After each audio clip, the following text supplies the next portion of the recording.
Hi, I'm Brian Crombie, and we're going to be talking on The Brian Crombie Show. We're going to be talking about politics, arts, business, and social issues on The Brian Crombie Show on Canada One TV.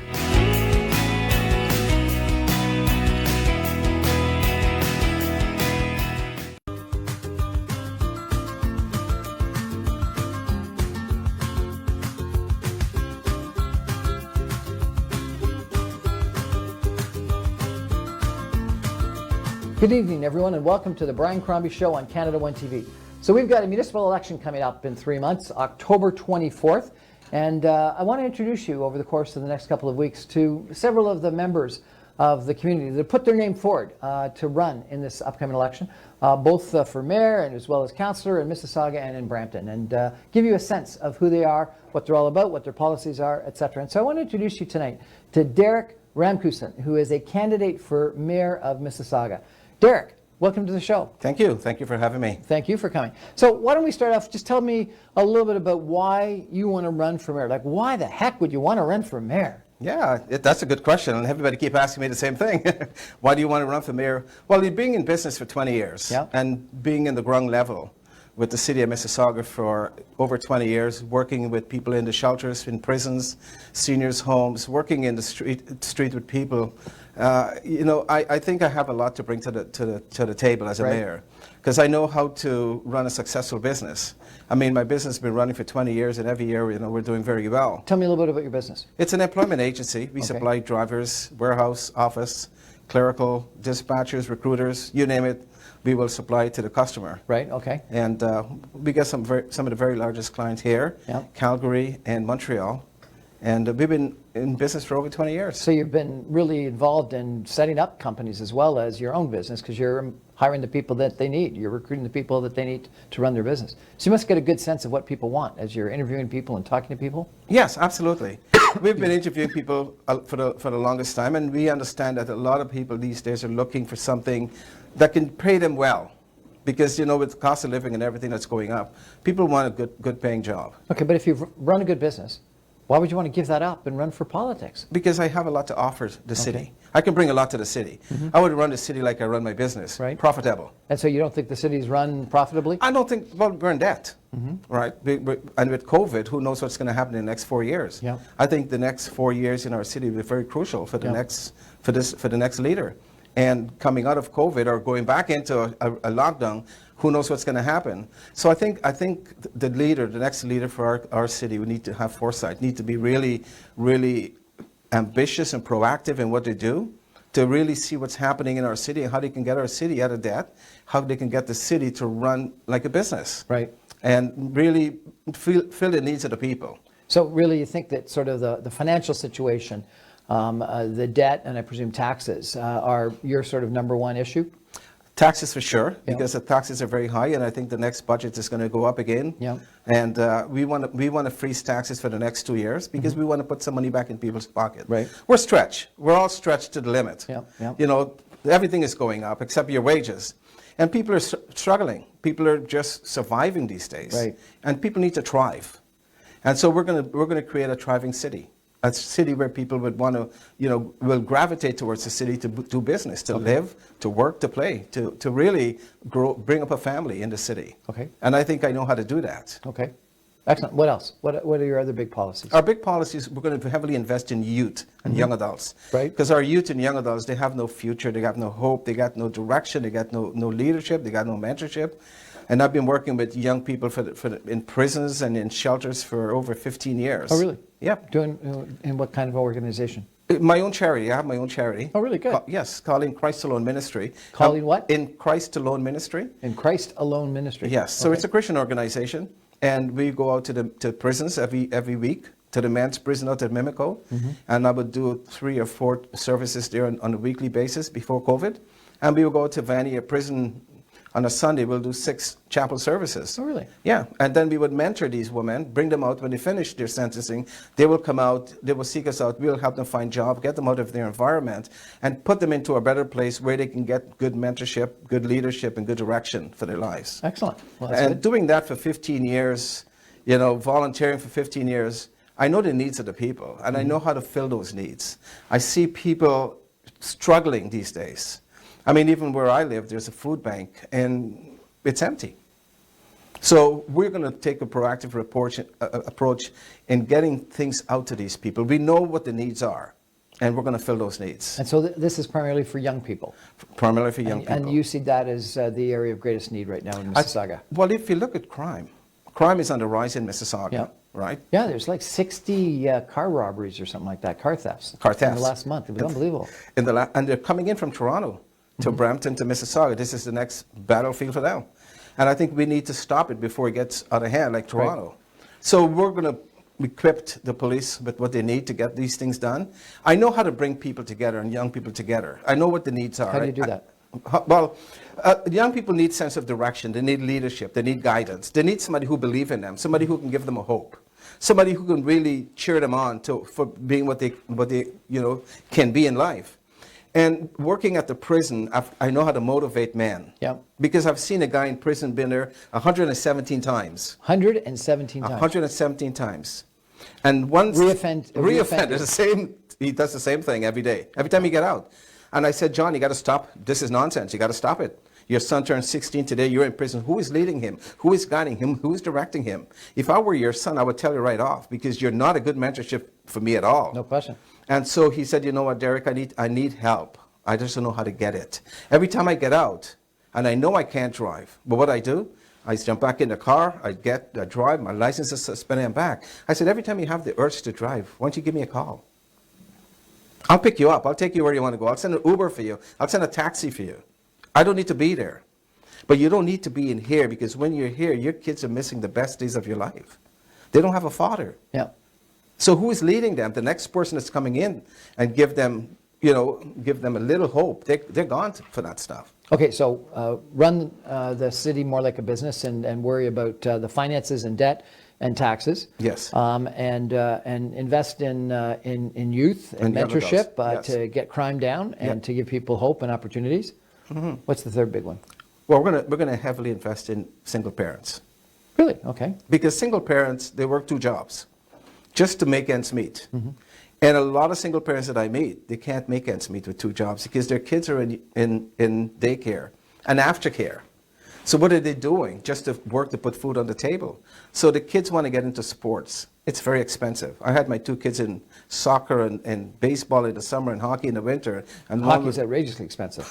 One was a goalie, so you can imagine that those things are very expensive. Yeah. And I could afford it at the time because I have my business. But think about people who can't afford that stuff. Yeah. So we want to give single parents a break. Yeah. They work hard. So we're going to partner with businesses to see how they can put funds into something so that we can buy these equipments for these kids that want to play hockey, that want to play soccer, that want to play baseball, and give the single parents a break. We're going to make. How do you do that? That's really a municipal responsibility, is it? It's not a municipal responsibility, but the mayor, as a mayor, I would talk to businesses to see how you get jump start with Canadian Tire. Right. You get Tim Hortons sending kids to camp by collecting donations. Yeah. We could have businesses invest in our youth and young adults. And so it's like the moral suasion that you have as mayor that you're going to use to get these companies to invest in. We're going to talk to them to see if they want to get involved in this stuff. Because I think it's best for them to get involved, the kids to get involved, because they're not in crime. Yep. They're not breaking into their stores and doing all these cars and everything else. Because you're giving them a sense of hope. And in sports, a kid that plays sports would be a good businessman when he grows up. Because you got to think on his feet. Yeah, and you got to have teamwork and and resilience and effort and all those kinds of things. Absolutely. If people want to check you out, do you have a website? We got a website. What's the website? We're www.derek4mayor.ca. Derek4mayor.ca. Yes. Excellent. Well, thanks so much. We're going to take a break. We're going to come back, and I'm going to ask Derek about a bunch of the different policies and issues that I think and he thinks are issues in the upcoming mayoralty election and in the election in general. Stay with us. We're going to be back in just 2 minutes.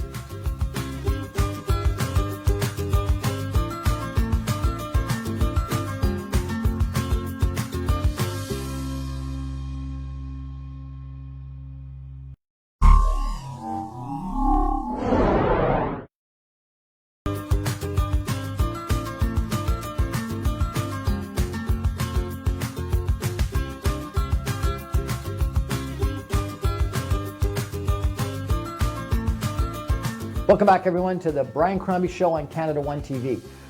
We're chatting tonight with Derek Ramkissoon, who is a candidate for Mayor of Mississauga in the upcoming municipal election that is happening on October the 24th. Derek, one of the big challenges in municipal politics, and frankly we had it in the last Ontario provincial campaign, is not many people vote. We had like 42%, 43% turnout in the provincial election. The typical municipal election is even lower than that. How do we motivate people to care about what you've got to say and care about the election and get out on election day to vote? That's a good question. And you can tell from the last election, there wasn't a lot in municipal. A lot of people are not interested in municipal election. You know, we talked to a lot of people out in the street that we're going, and they didn't even know there was an election this year. Yeah. And so what we're doing now is that we're trying to get into different groups of different organizations and let the leaders know that there is an election coming up this year, and they need to motivate their people to vote. We're very heavily on Instagram. We're on Facebook, YouTube. Our message is going out to everybody across the city.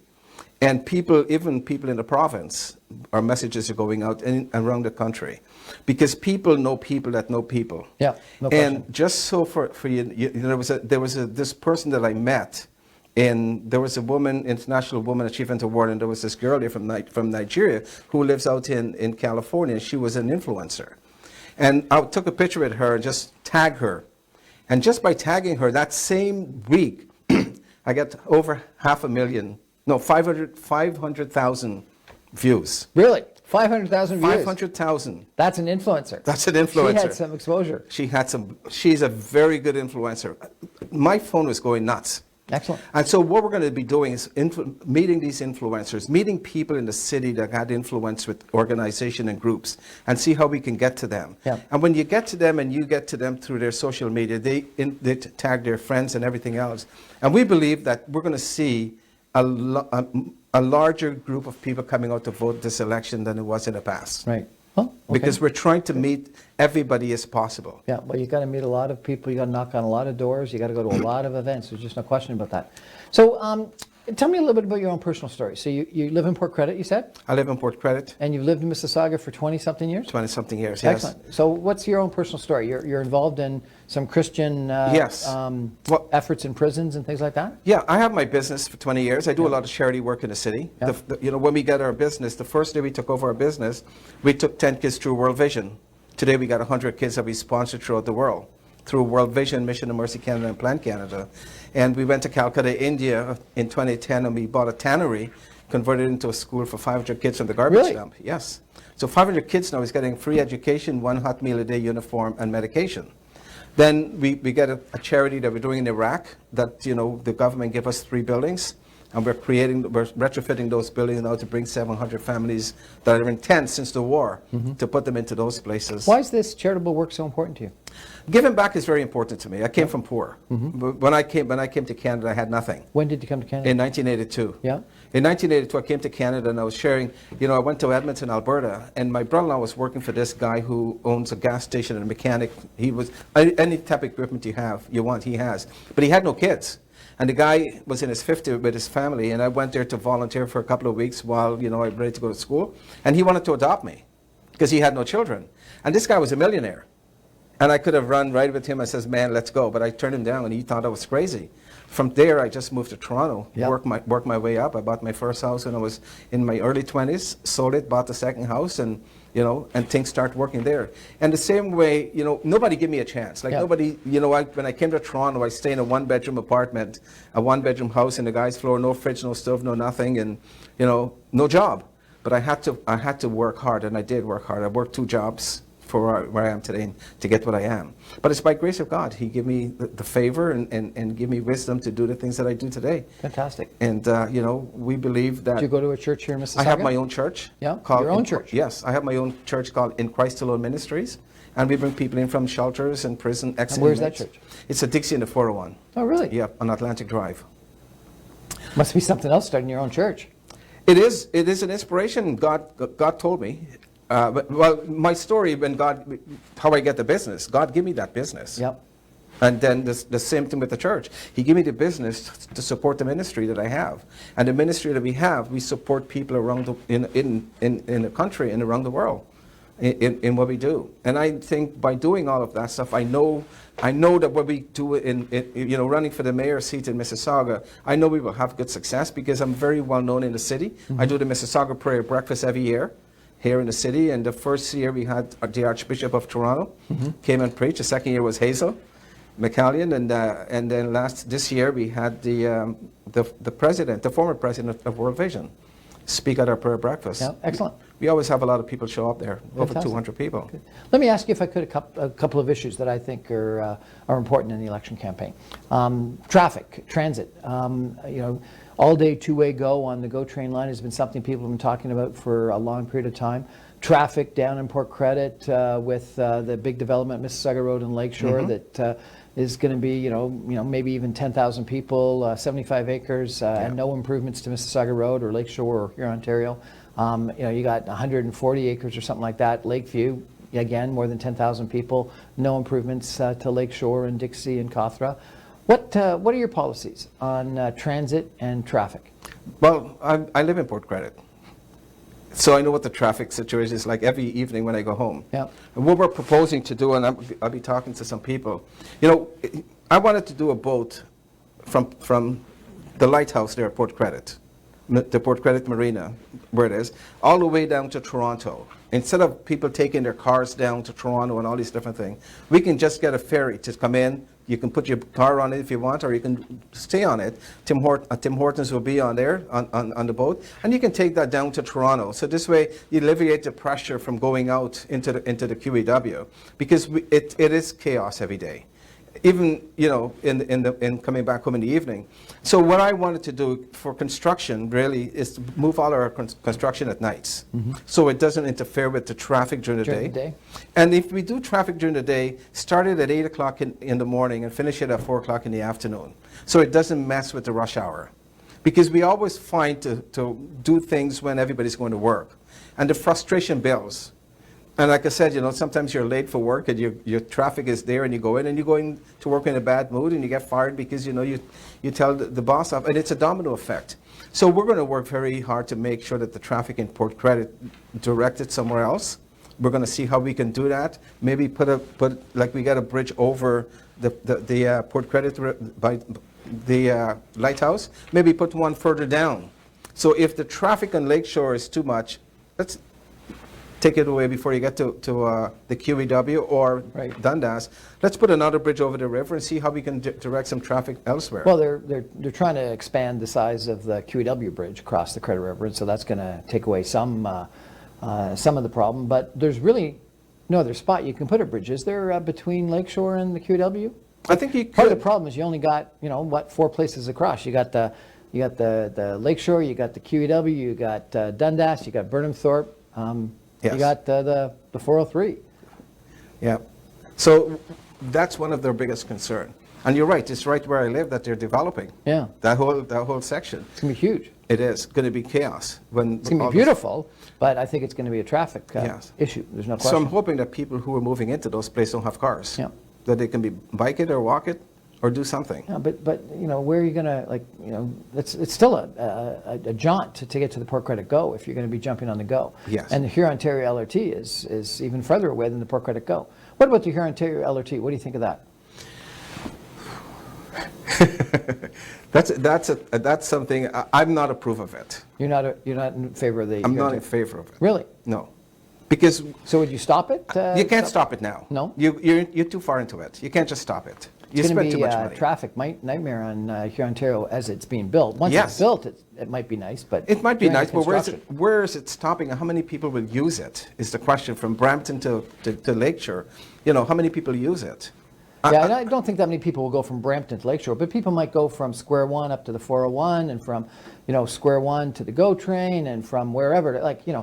My biggest complaints is all these signs that go up near your neighborhood that say parking tripled, parking tickets tripled during the summertime, which means there's a whole bunch of people from the rest of Mississauga that want to go to the Lakeshore that we're not allowing to come down because we clearly don't have enough parking spots for them, so people are illegally parking and getting ticketed. Yep. Instead of threatening people with signs that are going to triple their tickets, why don't we just build some parking spots and some transit that gets them to the lake, because the lake should be public for everyone, Exactly. not just for people lucky enough to live by it. It should be for everybody. Yeah, it should be for everybody, and it's a beautiful place to go and sit there in the evening in the summer. We need to find places to put parking, and so if it means like building, decks of layers of parking spot for people to get there, that's what we have to do.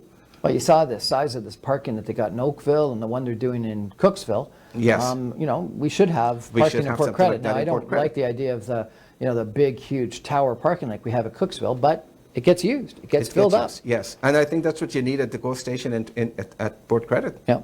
That's the only place I see you can put it. Port Credit is a wonderful community with great bars and restaurants and live music. What would you do to make sure that it's resilient and stable and prosperous? I think the thing that people are complaining about is the noise. Mm-hmm.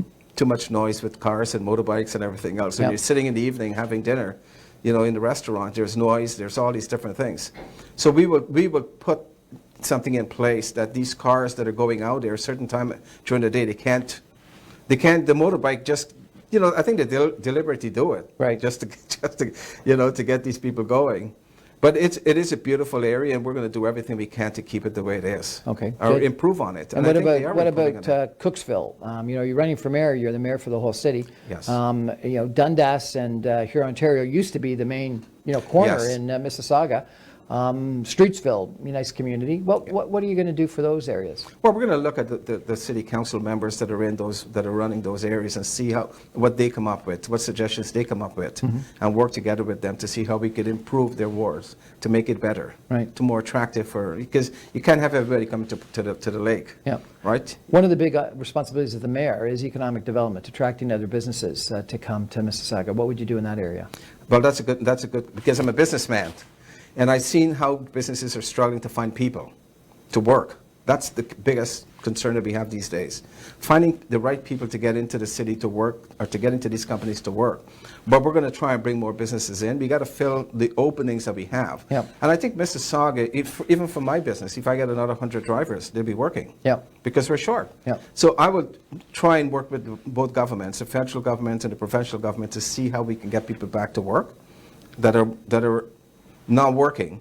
And if they can't, then just bring foreign workers in to get these jobs filled. Yeah. But really, we want to bring good jobs in that can pay well so that people can afford, to save some money to buy a house in our city. Affordability is a real issue that's, I think people have talked about for a while, but I think more so in the last little while than ever before.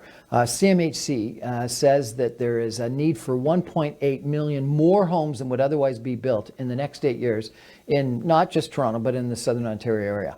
What would you do to make housing more affordable in Mississauga? In Mississauga, unless you get over $1 million, I don't think you can afford something in Mississauga. But so how do you make it more affordable? What do you do? You got to bring in better paying jobs. So not make the houses more affordable, make the people richer, effectively, more prosperous. How you can't go backwards in Mississauga. I mean, you can't really. The house is not going to decrease in value unless something major happens, right? Affordable housing, I think everybody's struggling to do that. Is a population getting too much in the city for us to really, got to bring all these stuff in to make this thing happen? We're looking at developers to see if they would give a young adult or a young person maybe one floor on each level. So the City of Toronto is in putting in place, you probably know this, inclusive zoning. And Mississauga has been talking about it, and inclusive zoning would be 10 to 20% of all of the apartments, condos that you build in major transit zones. So it's not everywhere, but it's if you're close to transit, you've got to have 10 to 20% of your units be deemed affordable, which is 40 to 60% of the median average income would be what you could what you would be able to afford. That's what we were approaching. Would you support something like exactly, that? Exactly, that's what we wanted to do. So on every floor that you're building, you give us 1 or 2 affordable housing on each one, so that people can afford to get there. Okay. To live in it. The other thing that people are criticizing is that Mississauga is very slow to approve developments, and so therefore people are going to Toronto and other places because they get their development. Not necessarily that people get developments approved that they wouldn't otherwise deserve to get approved. It's just that they get dealt with more efficiently, more quickly. That some of the red tape is not taken away, but made less rigorous, less strenuous, less problematic. Would you do anything in that regard as mayor? Absolutely. I'm waiting for 7 years to get my shoreline fix. You waited 7 years? 7 years. I'm on the lake, the waves come up, my backyard is eroding every year. And I've been waiting 7 years for the city of Mississauga to approve for me to build a shoreline so that my backyard don't get into my back step. And so far, nothing is happening. They're blaming everybody. So yes, absolutely. So you're personally dealing with the red tape? I'm personally dealing with red tape, and I'm frustrated with it because you got to go to all levels of government in the city to do it. I talked to the province. The province says it's not theirs. It's the city. I talked to the city. We got to do conservation. Got to approve it, and everybody's looking at everybody. And then COVID come and they blame COVID. Yeah. So they're looking at the way out for not getting these things done. That would not happen under my watch. I will make sure all red tapes, people, because the more development you get and the faster you get things done, it's the more revenue generated for the city. Yeah, yeah. So I've done some political consulting in the past, and one of the pieces of advice I gave everyone is that you got to have that 1 to 2 minute, really well practiced pitch that you can give at the door when the door opens, and you've only got a couple of seconds before it gets slammed in your face or closed to give your pitch for why someone should vote for you. So let me ask you, sir. Pretend I'm a voter. Why should I vote for you? Well, you need change. My slogan is the change you need and the voice you deserve.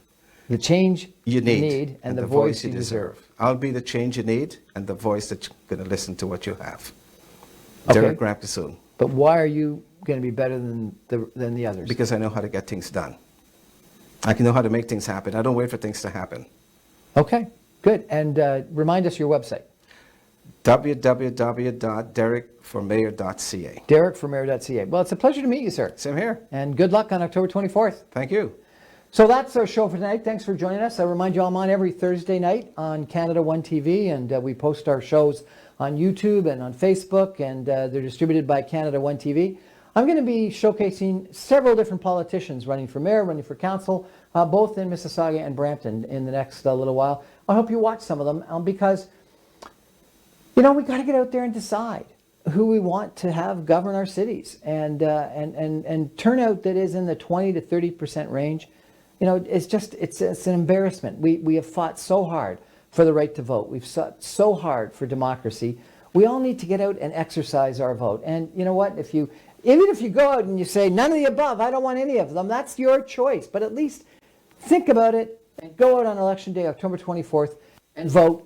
And Derek is here. He's presented his views. Others will be here and present their views.